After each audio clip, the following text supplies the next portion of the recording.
Congressman, you have really, looks like you're having fun doing what you're doing in Washington. There's a lot of work to be done. There's a lot of anxiety in the country, but you seem to bring a lot of excitement to the job.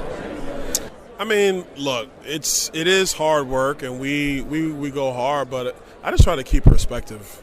At the end of the day, this is a job, and there's so many others, jobs that are significantly harder, physically more demanding. And growing up as a kid, we really struggled.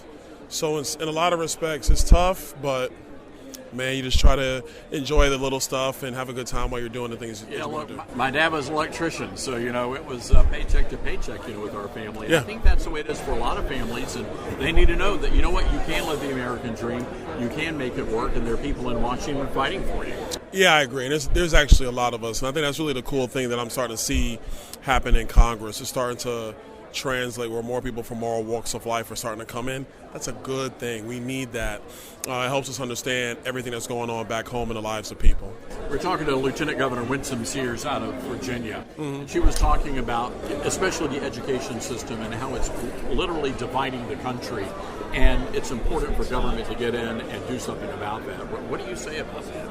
I definitely think that's something the states should be doing. The states have to do this job.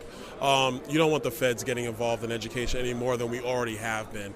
And obviously, there is ways that we want to shrink the size of the Federal Department of Education and find ways to just get it out altogether. But every state has a responsibility to make sure that their kids are learning mathematics, science, facts, history, the pillars of this nation, what has created this nation, so we can continue it for generations to come. Big debate coming and decisions on debt ceiling. Where do you stand on this, and how do you think Congress is going to go? Look, I think we are going to raise the debt ceiling, but there are going to be cuts. Anybody who sits here and thinks it's going to be a clean debt ceiling is not paying attention to reality. And we got in this place because we have overspent. So it is highly irresponsible to continue to overspend and then ask for more money to spend. What would you say is the greatest offense that Biden has committed?